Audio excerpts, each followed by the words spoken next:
you just keep doing your thing. And if it's challenging you, if it's making you happy, if it's what you want to be doing, then just keep doing it. Just don't stop, regardless of what anyone says.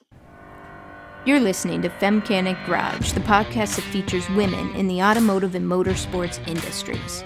A community that elevates, empowers, and evolves by smashing stereotypes and breaking down barriers for women.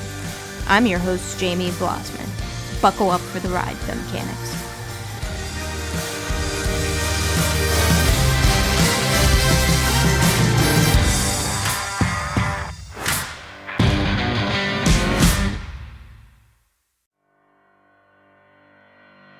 Jess de Groot is in the driver's seat today. Jess is an artist and businesswoman. At the age of 33, Jess experienced life-changing events. And at 34, she decided that it's the perfect time to change careers and learn about auto refinishing. With zero experience in shop life, tools, and fixing things, she took a 9-month foundation course where she learned the basics. And now, Jess just got her Red Seal certification and is working on her first ever project, a 1989 Chevy G20 van.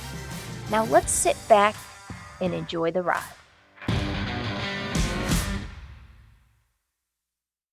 Hello, Femcanics. This is Jamie B coming to you, and I have Jess de Groot in the driver's seat today. How are you doing today, Jess? Oh, I'm doing very well. And yourself? I am doing very well. And, we've been kind of talking about a lot of other things. In addition to this interview, we had talked about featuring your products at Women's Motor Fest. And that's originally how I found you, was your cool ass products on your Votch design, Right. and particularly Instagram. They made me chuckle. I laughed, and I love the female empowerment aspect to them. So we are going to be featuring some of your products at Women's Motor Fest. So I am super excited about it, and I am super excited that you said yes to this interview. So thank you. Yeah, thanks for having me. I'm really excited to have my stuff at Motorfest. I think it's going to be really cool, and I love being a part of the podcast too. Yeah, maybe eventually we'll get a Women's Motor Fest event out west so you can venture down from up north. Or Yeah. maybe even have one in Canada. That would even be Woohoo! better. Yeah, that would be really great. That Yeah, yeah. that'd be Ohio, way Detroit are a cool. little far for me, but It's a little far for you, for but sure. I've For sure. traveled to far places for, unique events, so never know. It's in the cards. Yeah. Hey, you never know. You Yeah. never know. Now, that's how I found you. But there's an interesting story and journey that comes along with you in the industry. You did not start in the automotive industry. And if I were to ask you 15 years ago, do you think you would be where you're at right now in the excuse me, the automotive industry? What would your answer have been? I probably would have laughed and said that's absurd. Even if you would have said that 6 years ago, I still would have been like, "What? No, that's crazy. I'm not doing that." Now, walk us through a little bit, because you didn't, there was a major life changing event for you. And what was that? Yeah, it was kind of crazy. So my number for roller derby is 33. Everyone knows my number is 33. I love the number 33. Everything is 33 with me. And so, I was starting to head into my 33rd year, really stoked, and was just like, yeah, finally 33. This is going to be the best year of my life. And then it turned out to be the most tumultuous year of my life. My birthday is in April. Um, Shortly, basically right around my birthday, um, my husband and I, ex-husband now, we just kind of realized that it wasn't working anymore. We weren't a good match, and we were kind of living separate lives, and we couldn't really bring it back together anymore. So we decided to separate and kind of go our own way. Luckily, totally amicably. We just knew we wanted to be happier people. And so, there was no drama, no ugliness. It was just, the term modern uncoupling, as it were. And yeah, so it was a big change that happened fairly, sort of suddenly. And suddenly I was on my own and having to, you know, pay pay all my own bills and pay my rent and everything on, not a stellar salary from a brewery. You don't work at a brewery to make tons of money. And yeah, I just started, had to start reevaluating things. Now, that was one life changing event. There Yes. was a second one as well. Yeah, so that kind of was happening in the spring, early summer. And then I actually went to have my tubes tied that fall. Yeah, that was November because I absolutely do not want kids, just no kids. Accidental pregnancy, not anything that I want to deal with because I had my mind made up and was like, well, I'm not going to accidentally have a kid and then now have to make that decision about what to do. Um, so, for me, I just thought I just don't want to even risk it and I don't want kids and I'm going to go get my tubes tied and then that'll be that. I'm never going to have to worry about that again. So I went in to have surgery. My form of birth control at the time was a copper IUD.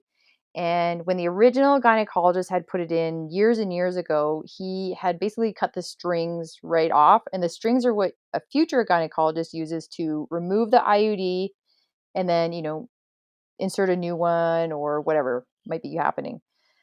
So when I went to have the tube side, they obviously had to take the IUD out, don't need it anymore. But because the strings were gone, the gynecologist couldn't see it. So he had to physically open my cervix, look inside, and then take it out. And when he was looking in there with his own eye, he was like, oh, what's that weird little mutation happening in the uterus? That's quite strange. So he took a biopsy of it, sent it off. I wake up from surgery, I think everything's fine. And he lets me know that he found this abnormality and he's going to send it off for testing. So that was obviously nerve wracking and terrifying. And sure enough, a few weeks later, went back to the office and, it was like every classic movie, TV show that you see where a doctor is telling a patient that they have cancer. And, I was not fully quite cancer, but the cells had mutated and they're basically in the last stage before they become cancer.